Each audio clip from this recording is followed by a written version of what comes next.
In 1985, Prince was given a custom label by Warner Brothers that he called Paisley Park.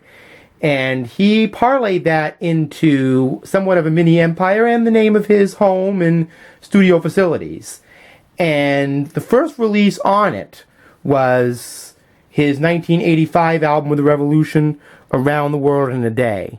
As you can see from the cover art, this was Prince's foray into psychedelia. He actually had a song called Paisley Park, which was very much out of the Beatles school. It was sort of the equivalent in his career to what Joni Mitchell's 1975 album, Hissing of Summer Lawns, was to her. When she became commercially successful with the Court and Spark album, she kind of put that sound into a different place and did a non-commercial variant of it. Around the World in a Day was recorded during the Purple Rain tour and still has the instrumental approach of that era, but there's a lot more funkiness on that album. There's a song called Tambourine, which I really love, which has a great live drum part on it and synth bass line. Raspberry Beret is on there, kind of a psychedelic soul pop number, which was a big hit for him from this album. And America, which was a song that was actually very tongue-in-cheek, but I only just recently understood what it meant. It sounded like kind of a pro-Reagan Alex P. Keaton anthem at first, but it wasn't at all. Anyway, that was a great new wave funk number. My favorite on this album is probably Pop Life, the great Larry Graham style slap bass, basically about how people in Hollywood don't know how good they have it, and in the entertainment industry. And he was working on his second soundtrack to his second movie, which is not very well understood. As my friend Henrique said, Under the Cherry Moon is basically the story of two American black guys from the hood living it up over in Paris. And kind of a Robin Hood send-up subtly in the movie. But it won a lot of Golden Razzies. The movie didn't do well. It had some production problems, which I can't really deny. But the soundtrack for it, Parade, is actually one of Prince's best albums ever. It has songs like Christopher Tracy's Parade, and funk songs like Girls and Boys, Life Can Be So Nice, Another Lover Hole in Your Head, and the epic, psychedelic, cinematic soul funk of Mountains. These are all beautifully arranged, much more than any other Prince album, and it's very live music oriented too. It doesn't have a lot of the synthesizer flavors of his earlier Minneapolis sound. It takes Prince's sound to a whole new level. Claire Fisher, a famous arranger, never even met Prince, got some demos for this album and did some orchestrations to it, and it's beautiful. And that was the last album he officially recorded with the Revolution, at least in their formalized lineup. He spent a lot of '86 working on different album projects that never came out. A double album called The Dream Factory and a triple album called Crystal Ball. He released an album under that title later, but that's a whole other story.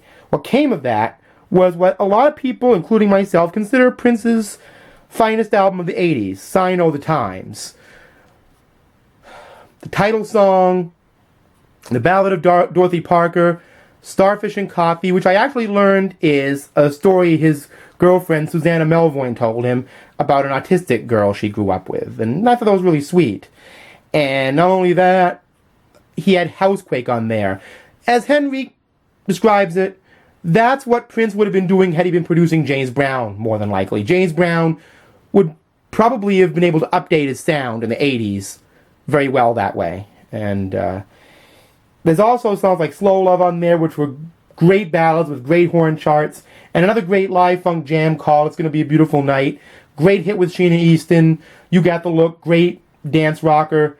If I Was Your Girlfriend. Great, really churning funk on that one too. And some great rockers like Play in the Sunshine, I Can Never Take the Place of Your Man, which are real up and peppy. And the big arena send-up with a very religious theme called The Cross. Just a brilliant album overall. It's some people see it as uneven, but the material on it is just so strong to me. That's just how I feel. The next album here is the Black Album. That particular album was not really released in its time. There's a lot of rumors about why it didn't come out and what inspired it, But the fact of the matter was, it didn't arrive until 1994, but I put it here in terms of continuity, when it would have come out in late 87. It was made for Sheila E.'s birthday party, I had heard, and it has some tremendous jams on it.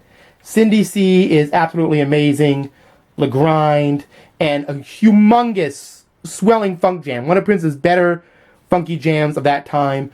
Two Nigs United for West Compton. Great funky instrumental on that.